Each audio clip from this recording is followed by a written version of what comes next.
Good afternoon, everyone. This is Jody with Autentico USA. I wanted to come to you today and do a simple video on the basics of furniture painting using our vintage chalk paint. So this is the classic chalk paint. The difference between our chalk paints and all of the other chalk paints on the market is that we have the highest content of chalk in the paint than any other paint on the market. What that allows for is less chalk balls when you're distressing and sanding. It also adheres better to the piece of furniture. It covers better. The overall final feel is just so soft and buttery smooth. It actually doesn't have a chalky feel or finish once it is finished. You do have to finish it with a wax or varnish though. This is not a self-sealing paint. The self-sealing paints are harder to distress and you have to use binders to get them to adhere to certain surfaces like glass or metal or laminate. With our chalk paint, you do not have to use any kind of grippers or adhesion to get it to stick to the surfaces. It will adhere to brick, laminate, masonite, concrete, veneer, glass, bamboo, wicker, all the surfaces. So you can use it on a multitude of projects with very minimal prep. The other advantage to using our paint is that it has no drying agents in it like ammonia or antifreeze. Those are usually put in the paints to help them to dry faster, and you end up with drag and pull while you're painting because the paint is literally drying while you're brushing it on.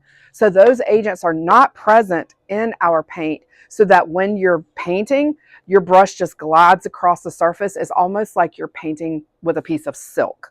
Our vintage chalk paint comes in over 400 colors, and once you pair it with one of our 16 different colors of waxes, that leaves you with infinite possibilities. So what we're going to do today is I've got this little nightstand in. It's a solid wood piece.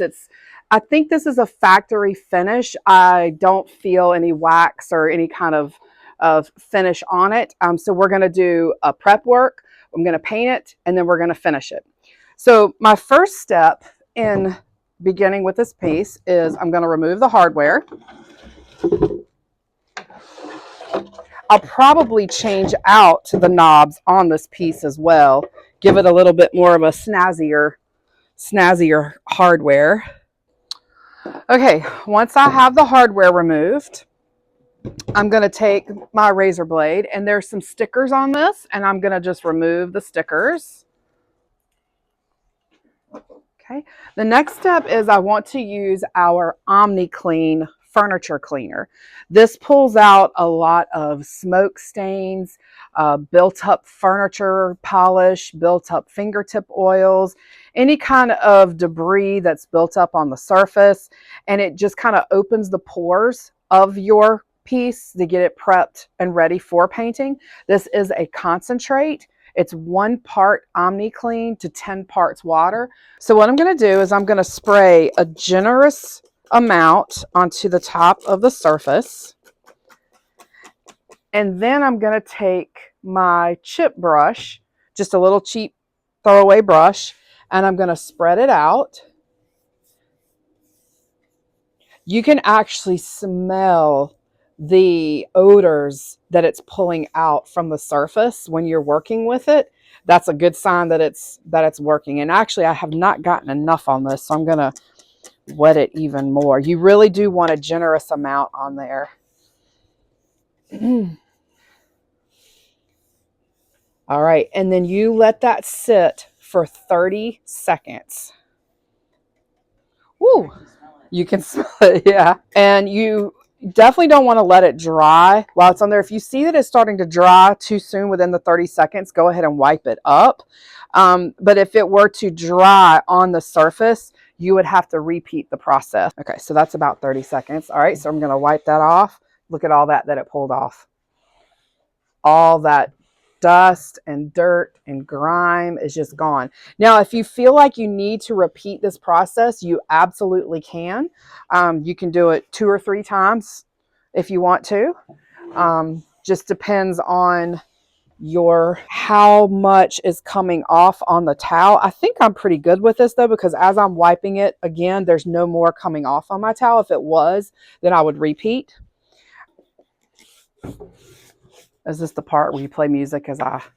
Yeah. Yeah. And on 10X, yeah.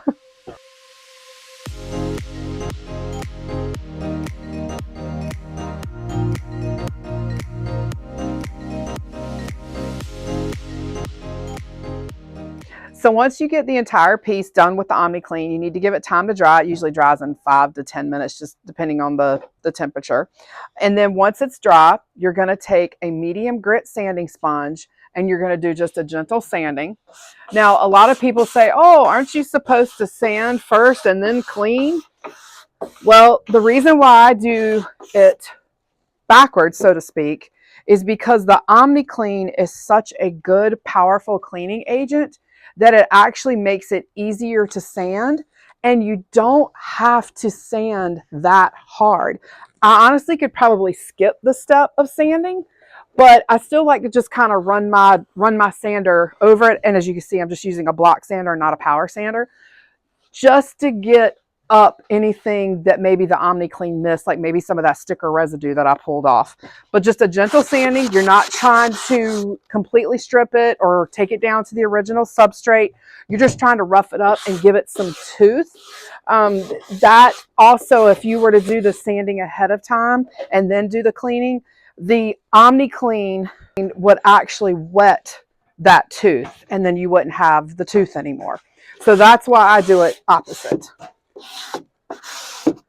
I teach a lot of classes, and every class I always have a few students that'll sit here and just sand and sand and sand forever, and it's really not necessary to do that big of a sanding job.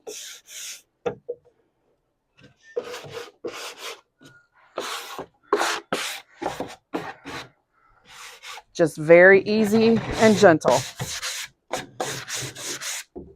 Okay. And then I'm going to take my same cloth and then I'm just going to wipe it down, wipe off the sanding dust. I do want to say that there are a lot of paint companies on the market that tout that they have a no prep paint, that you don't have to sand or prime or clean or anything like that, that you can just start painting. That is not true, because every piece of furniture is different. And if you're buying furniture at estate sales, yard sales, thrift stores, antique shops, you don't know where that piece of furniture has been. You don't know what's been spilled on it. You don't know what's been applied to it as far as cleaners, waxes, polishes.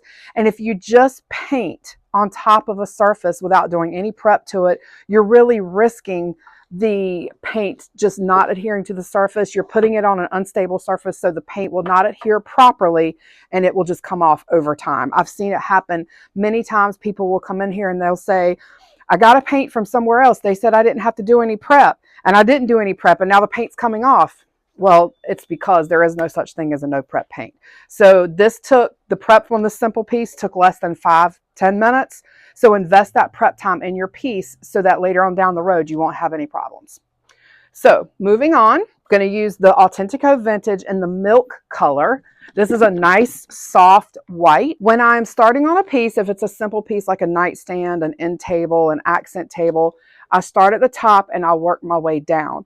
That way, if I do get any runs or drips or blurbs in the paint, I can correct it. Whereas if I start from the bottom up, and then when I get here, something may drip into the paint and mess up what I got going on down here. So you want to work from the bottom, work from the top and then go down. Before I start painting, I want to tell you about brushes. The brush that I'm going to use is a 2-inch soft bristled brush. It's a synthetic brush, and you want to use the appropriate size brush for your piece.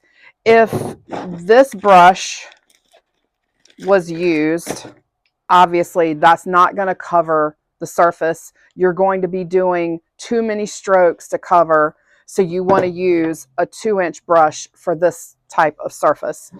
However, when I switch to the legs, this is a little bit of overkill. I could make it work, but it would be a lot easier for me to use the 1-inch brush. For my tops, I usually use the 2-inch brush. You can use a 3-inch, but I'm going to demonstrate how to work it with the 2-inch. You do not want to use a chip brush for painting.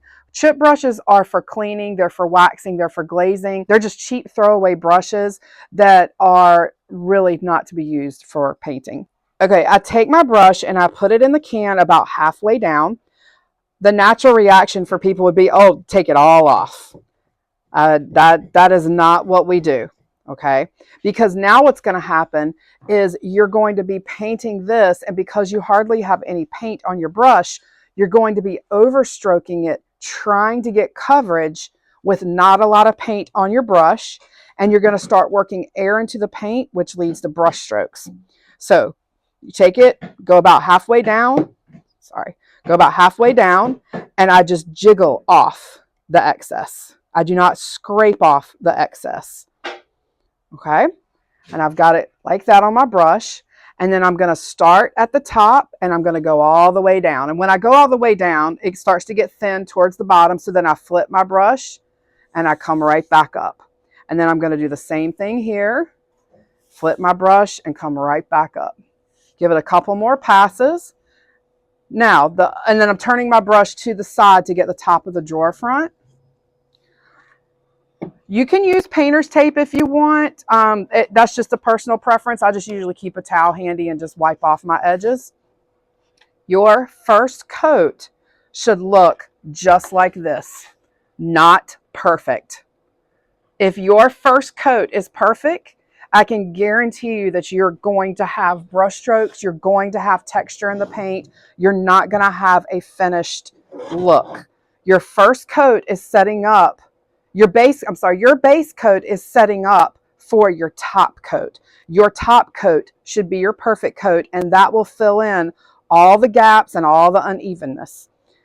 The other thing you don't want to do is you don't want to do a karate chop stroke, which means going back and forth like this with stop and start marks. You don't want to do the karate chop stroke.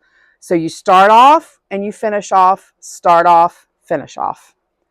Okay, so I've got my brush in the can about halfway down and I'm jiggling off the excess. Let me grab my cloth here. And I'm going to start at the back of the table, just kind of dab it on, come back across, hit those edges. Okay. I'm also going to turn my brush to the side and get this back edge. Once again, we are not looking for perfection.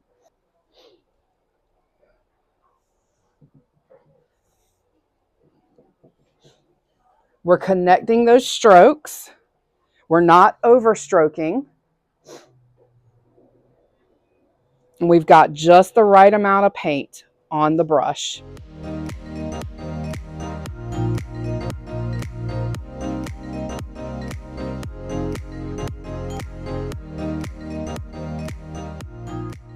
If you notice that you're getting drips on the side, you may be putting too much on your brush, and you can just brush it up, touch it up, it'll be fine.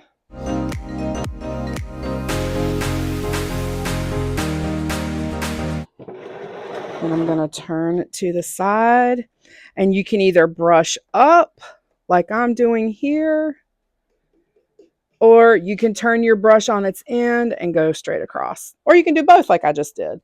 Just make sure that if you do that, it may put a lip on the edge and you want to brush that out. Okay, so as you can see, this first coat doesn't look pretty. It's uneven, but there is a coat of paint on it, and that's what matters. That is our base coat. Okay, I'm going to lift the table up and continue to do the rest of it. So I'm going to switch back and forth between my 1 inch and my 2 inch.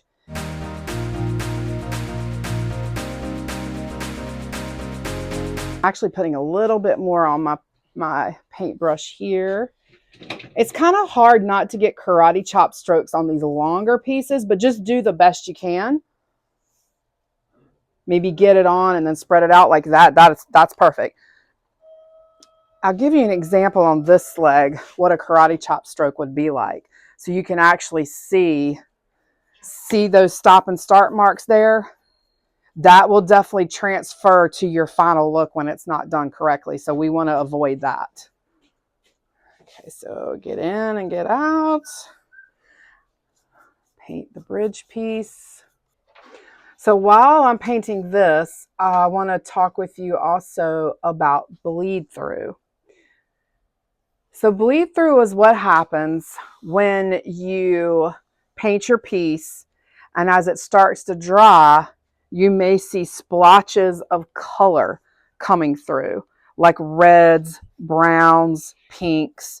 What that is the tannins, which is the natural stain in the wood, is being leached through the paint as the paint is drying. The paint is actually acting like a vacuum and pulling those natural colors out through the paint.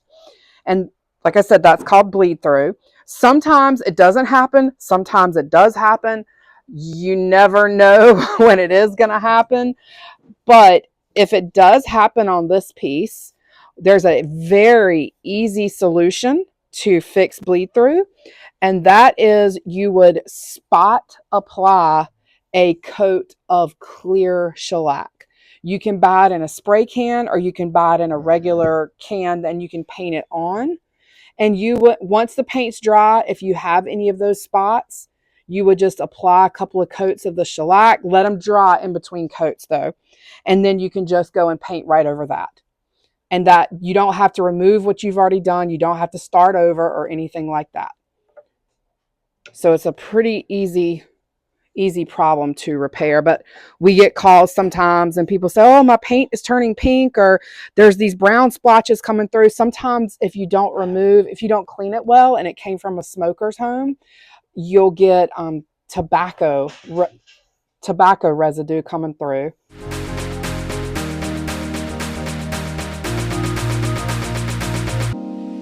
Okay, and now I'm going to switch to my big brush to get the sides. As far as the direction of the brush stroke goes, that's personal preference. I tend to go in the direction of the wood grain. You can go opposite the wood grain. Like I said, that's just a personal preference.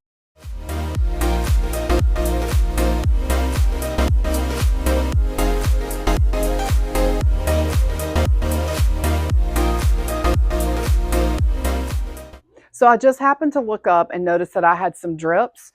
This is where the absence of the drying agent really comes into play, because I was able just to wipe it and it smoothed out perfectly.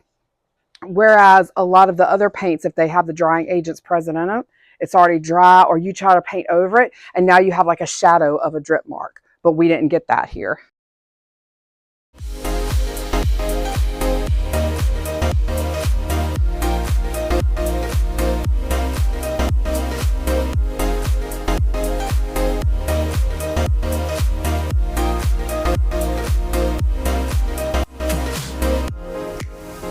There we go. I can get in those tighter spaces with the smaller brush.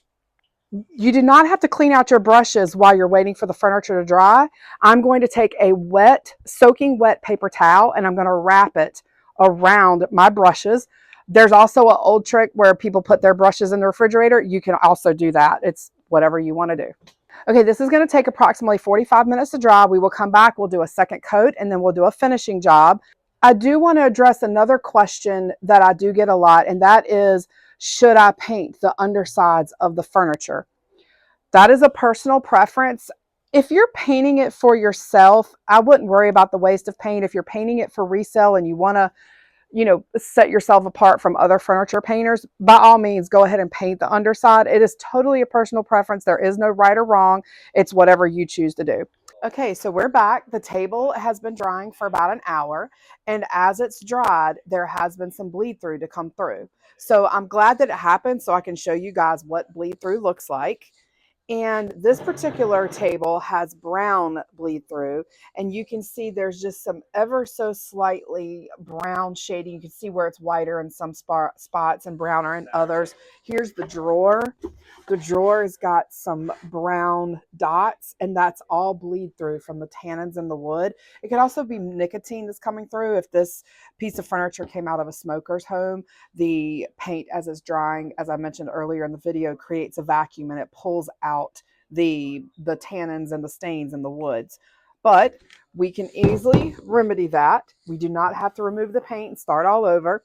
We're going to use some Zinsser clear shellac. You can get this at, your local hardware store. I think Walmart even carries it. And you can apply it with a chip brush or a regular brush. I've seen people apply it with a cloth before. And it's a very thin product.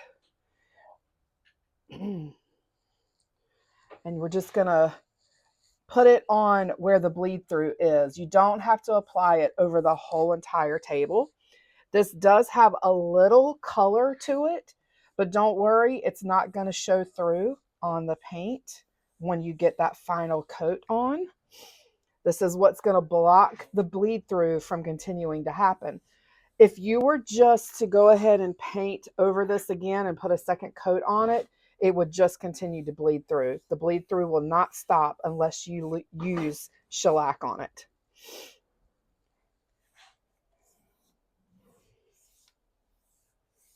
This takes about 10 minutes to dry. And then once that's dry, we will paint over it. I'm going to do the drawer here. Just putting a thin coat on. And then I think I saw some on the shelf as well. So lift this up.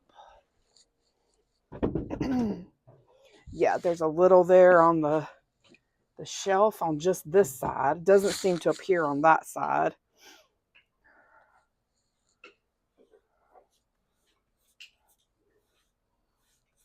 And I checked all the legs. All the legs are good. There's a little bit here. So we will go over that.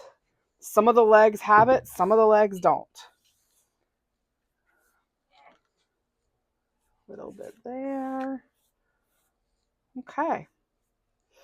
Okay, so this takes about 10 minutes to dry. And when it dries, we will come back and add our second coat. Okay, it's been 10 minutes. The shellac is completely dry. So we're going to proceed with our second coat. I had my brushes wrapped up in the wet towel. Pop the top on the can. Now, being that this is the second coat, I actually don't need as much paint as the first time. I'm still going to go about a little less than halfway and then shake off that excess. And I'm going to rinse and repeat. Just want to say you were right. Shellac is not an oil-based product, but a natural resin that dissolves in alcohol. I expect my dollar in Venmo. Camera that you were right this time. The dollar in Venmo will be appropriate. So you can see that that went on very smoothly, very evenly. It covered up all of those streaks, and it's a nice even coat. So I'm going to set this down to dry.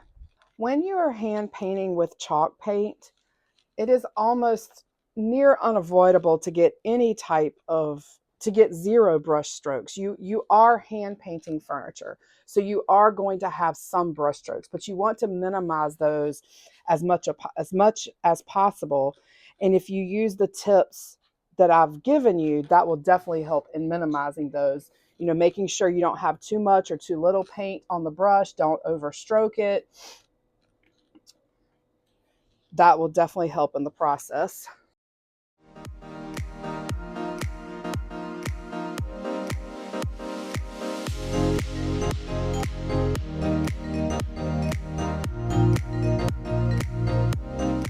Oh, shoot. So this is a great learning opportunity. Yes. I accidentally just dripped paint on the table. So what I'm going to do, because if I tried to brush it out, it's gonna mar my finish. So I'm actually just going to add more paint to the brush, and I'm going to brush it right on out. Instead of trying to spread that out, I added more to it.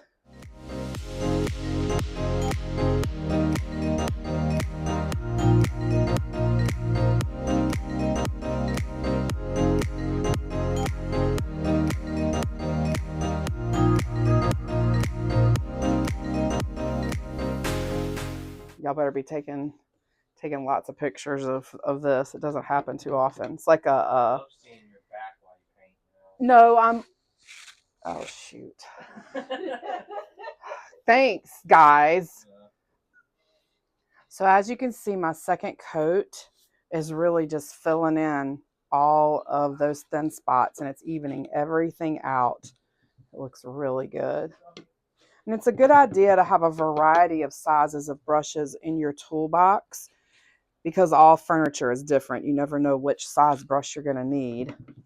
I have everything from tiny artist brushes all the way up to 5-inch brushes. Another tip that I want to share with you is that when you are close up on your piece of furniture, you see everything that is wrong with the piece or what you think may be wrong. And sometimes you have to take a step back and then look at the piece all over as a whole, and you'll see it from a different perspective. We always have a tendency to be self-critical, extremely self-critical, especially when it comes to artistic works. And if you take a step back sometimes and see it from a different viewpoint, it will translate to you differently. How many people do you know are going to come in your house and go right up to your furniture and put their eyeballs right on it? So think about it in that light. When you're painting a darker piece of furniture, this was considered a mid-tone piece of furniture. When you're painting a darker piece of furniture and you're going to a lighter tone, like whites or light grays, you may even need 3 coats, or you could do what I call 2.5 coats if you just want to touch it up in certain places that didn't cover so well. If you're staying within that tonal range, sometimes all you need is 1 coat or 1.5 or 3 coats, or 2 coats, sorry, not 3, but 2 coats.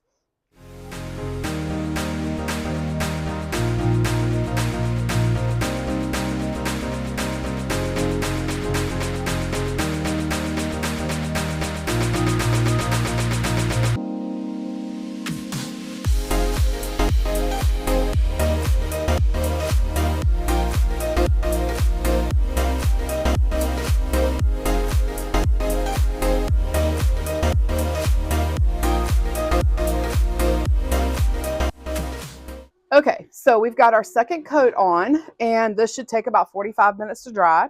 And then we'll come back, do some sanding, a little bit of finishing, and get you a completed project. So check back with us about 45 minutes to an hour. So we're back. The piece is dried. It's actually the next day. And our next step is to distress. There's different levels of distressing. We have light distress, medium distress, heavy distress. Kind of depends on the look of the the style of the piece and how you want the end result to be. This piece being just kind of like a primitive look, a handmade look, you could really go with any level of distressing. I'm going to do a light distress. I just want to highlight the edges and just kind of shape it up. So I'm going to use my coarse grit sanding sponge, and I am going to just hit the edges ever so slightly. You could just kind of see me going back and forth. So to distress, I'm going to take my coarse grit sanding sponge, and I'm just going to start going over the edges, just going back and forth, kind of skipping along. I'm not trying to get a solid line. I'm just skipping so that there was some white still remaining on the edges. And then I'm going to do that on all 4 sides.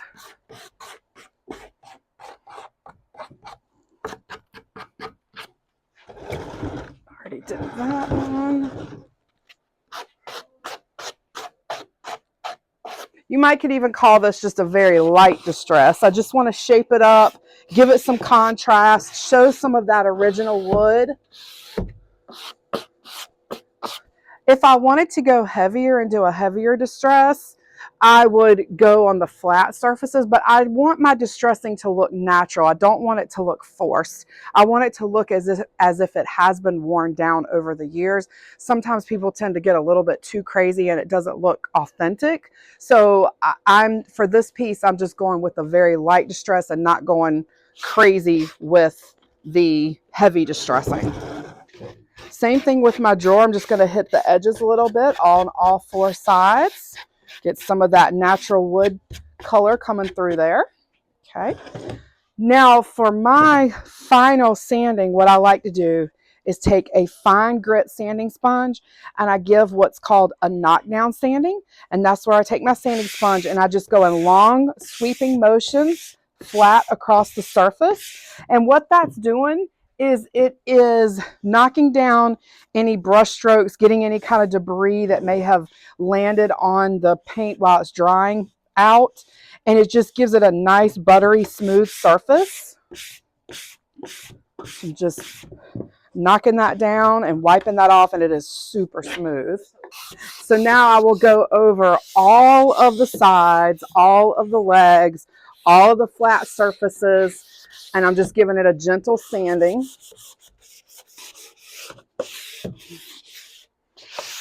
And occasionally I'll feel to make sure that I'm getting everything. If I feel a little spot that I missed, I just kind of hit it again.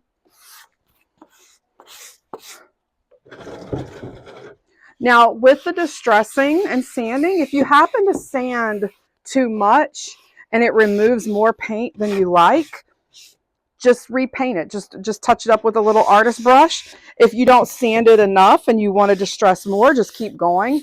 So you really can't mess it up. It's totally your personal preference how much or how little distressing you want. If you prefer not to have distressing at all, I would not skip the knockdown part though. I would still knock down with the fine grit sanding sponge just to make your piece really smooth. Oh yeah, and that is just like I want it. So now I'm going to take my dry towel. You could use a tack cloth for this as well. I would not use a damp cloth because you don't want to reactivate the paint and pull it off. So just use a dry cloth and wipe down all the sanding dust. So for your final step, you want to either wax or varnish your piece. And we have 16 different colors of wax. And today I am going to use taupe wax on this piece. I feel like our taupe wax is underrated and underused. It is a gray beige color, and you apply this with a chip brush. Less is more. I'm just barely putting any in. I actually think I got too much. I'm going to offload some of that back into the can. Yep, I did get too much. And going to apply that. I'm really working it in. I'm pressing it down. I'm not being gentle with it. Some people are scared to like kind of get on there. No, you show that wax who's boss. Don't be afraid to really work it into the pores. Our vintage chalk paint is and wax is an incredible duo together. They're really designed, the wax is designed to just meld into the paint and absorb the paint. And then I'm going to take my cloth and I'm going to wipe off the excess. And then sometimes what I like to do is take my same sanding sponge and just kind of gently wax and let some more of that milk come through. What this also does is it starts buffing the wax. The wax definitely needs to be buffed. And it is getting in all the little nooks and grooves and crannies and really pulling out the original texture of the piece. Really just giving it some depth and dimension. So I'm going to continue on waxing the entire piece. Less is more. Let's see, let me start on this side here. Just working that into, it's going to pick up my brush strokes, which is fine. That's what I want. Remember earlier in the video, I said it is near impossible. Jet, don't chew a cord.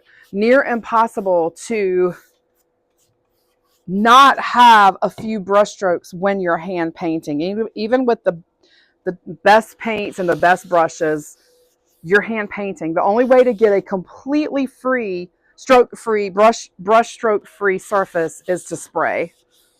which our paint can be sprayed. It can be put through an electric sprayer or an airless sprayer. All right, so I'm wiping off the excess, and then I'm going to give it a little sanding. Now, this sanding step is completely optional. This is just something that I like to do, a little special touch that I like to do. Completely optional for you. But it really does pick up all of that texture, shows the depth and dimension, and it makes it super smooth.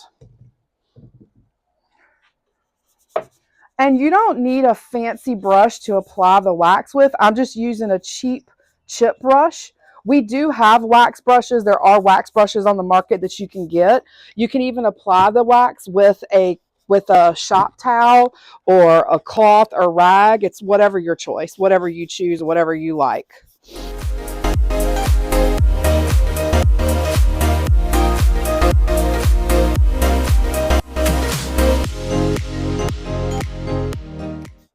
Our 16 colors of wax are clear, amber, light brown, dark brown, white, black, gray, taupe, anthracite, and then we have a pink, a blue, and a green. And then we have our metallic waxes, a bronze, copper, gold, silver.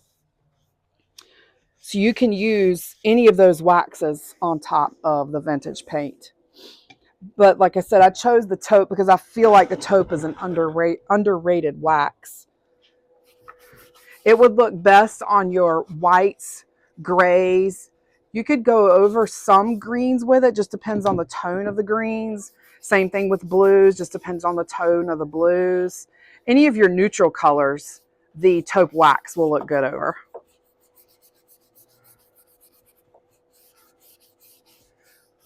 If you get a brush hair in it, just pull it out.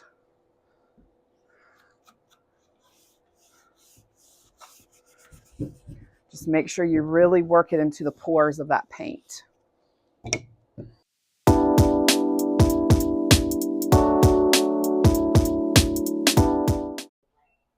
This size can is our 500 milliliter can. This is enough. You could probably, if you were just doing pieces of furniture this size, you could probably get 30 to 40 pieces this size out of this can. It goes a really long way.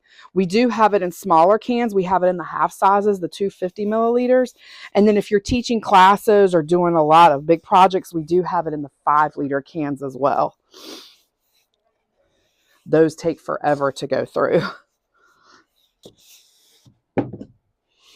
I like using the taupe wax also because sometimes the brown waxes, depending on how you apply it and what color you go over, can almost give the furniture a muddy look.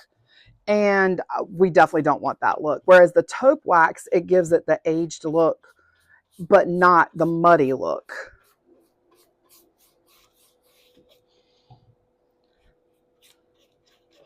If you get too much wax on the leg or on your piece, just try to brush it out. Conserve that wax. Really work it in to the surface there.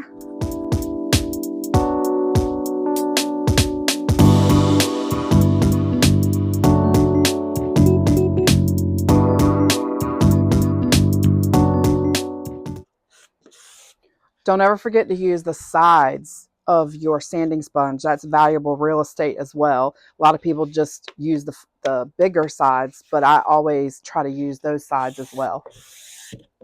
Get your money's worth out of the sanding sponge. We use these things up until they are crumbling.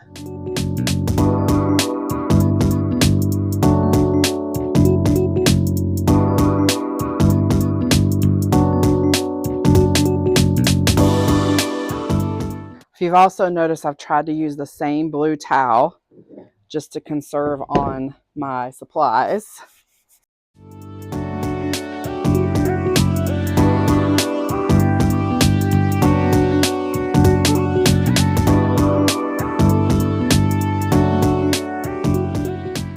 Now, if you have a really big piece, you want to work in small sections. If you work as fast as I do, then you can like knock out a tabletop this size before wiping off. But if you're moving a little slower or your piece is bigger, I would definitely work in sections wiping as you go, because you don't want your wax to start setting up and drying.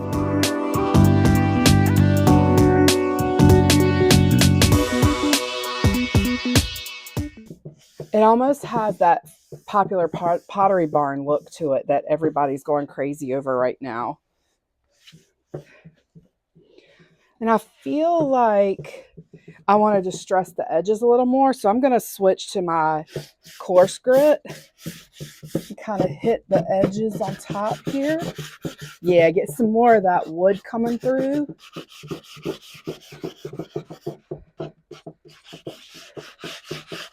And then instead of applying more wax, I'm just going to use that really used cloth that I was using before and just spread out what was on the cloth instead of reapplying. Oh yeah, that is absolutely beautiful. And it is really soft and smooth. It picked up the wood grain, picked up the texture. It is really beautiful. Okay, so the wax takes about 45 minutes to dry, and then we will come back and we will buff the wax, and then we will install the hardware and we will be done. Okay, so it's been about 45 minutes since we put the coat of wax on, and that's usually about the typical drying time that it takes. And if you're in a more humid environment or on a rainy day, it might take a little bit longer. If it's a cooler day, it won't take as long. But you'll know that the wax is ready to buff because when you touch it, there's no stickiness, there's no tackiness, there's no residue coming off on your fingertips, and it'll feel almost like room temperature to the touch. So I have a buffing brush. I also have a buffing mitt with this. It's just a felt mitt, or you can use a microfiber cloth. You can use a soft t-shirt, something that doesn't have words in it though. And you can use either one of these tools. I'm going to show you how to do both. So this is the brush, and you just want to go back and forth, almost like you're shining a pair of shoes. You can go in swirl direction. It's kind of hard to do on the small surface, but we'll just go back and forth on this one. And it is shining up really nicely. It's like glass. It is so silky smooth. My hand just glides across the surface. There is no drag or pull.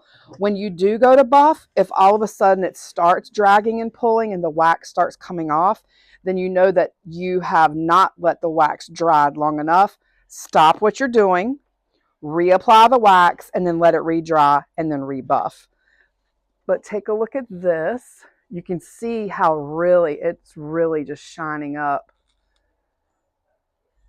Now the wax acts as your sealant. It protects the paint, and you can re-wax later on down the road if you want to. If you notice that if you're touching the piece a lot and the wax is coming off or it's starting to wear down, you can always just reapply it.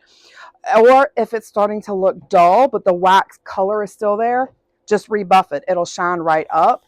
I usually tell my customers that it takes about 2 to 3 years before they have to re-wax. I've had customers that did pieces 10 years ago and they still come to me and say, I've never had to re-wax. I just rebuff it every once in a while when it starts to look dull. Okay, so this one's done. And if you're going to use the cloth, and I'm just touching this just to make sure, yep, we're good to go. You can go back and forth just like the brush. You can go in swirl motions. I try to go in the order. Oh, I missed that. If you discovered, like I just did, that you missed a part, you can just kind of go back over it with your, you see, I didn't even put any wax back on that brush. I just used my brush that I had laying over there. Just kind of wipe that down. Okay. So we'll start from this side and work our way back around. And it's your personal preference as to whether you want to use a brush or a cloth.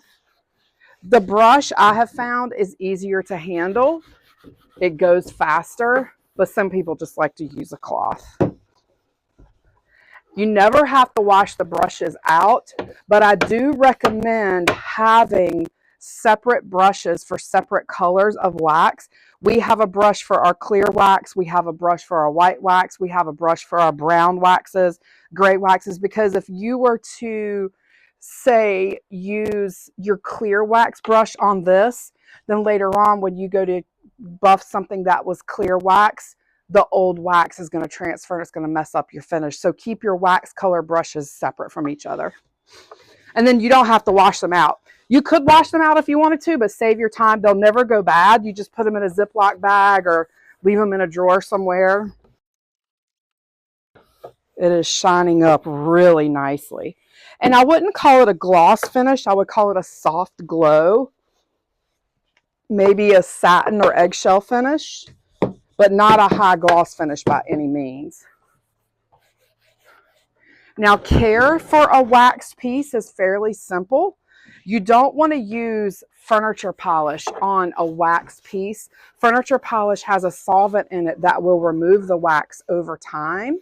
So you just want to use a soft, damp cloth just with water, very damp, and you just wipe off the dust off of it. And then, as I said earlier, you can just rebuff or re-wax if the wax starts coming off of it. But in order for the wax to come off of it, it has to be really heavily used. I mean, maybe around like where the handles are. Over time, you might have to reapply, but it is very rare when you do have to reapply the wax. Now, the more you buff, the shinier it does get. So it's up to you how much or how little you want to buff it. And you do need to buff it within 24 hours though. It will buff up easier if you do that. If you wait longer than that, it's just more difficult to buff. So we have picked out some hardware for this piece that we're going to put on. And then Amaya is going to stage it and photograph it, and we'll put up the final results at the end of this video. Oh, I forgot to mention too. So the chalk paint does need to be sealed. If you want to use a varnish instead of a wax, you could absolutely use a water-based varnish. Do not use an oil-based varnish because that will amber over time. We do have varnishes that we use. We have a matte varnish that goes very well over the chalk paint. So you can use that instead of the waxing if you like. If you like the color milk as is, you could just use the clear wax. I just wanted this piece to look a little bit aged and worn. That was what I wanted for this look. So that's why I chose the taupe wax. Okay, and that's it. So all in all, from start to finish, this project took about 2 hours, 2.5 hours. So that is not a lot of time. And so just imagine what you can do with your own pieces. Of course, the bigger the pieces, the longer the time. But and the cost was, let's see, we would have used $250 and then the little wax. You're looking at way under $40 just for the supplies. I mean, maybe even closer to $25 for the actual amounts that we used. So very economical to do, very easy to do. Alrighty, so we're going to put the hardware in and put it together and get it staged and get those pictures up for you. So if you have any questions or comments, comment down below and follow us on all of our social media. We have Instagram, Facebook, Pinterest, and even TikTok. We just got a new TikTok. So we will be doing more videos to come. So just stay tuned.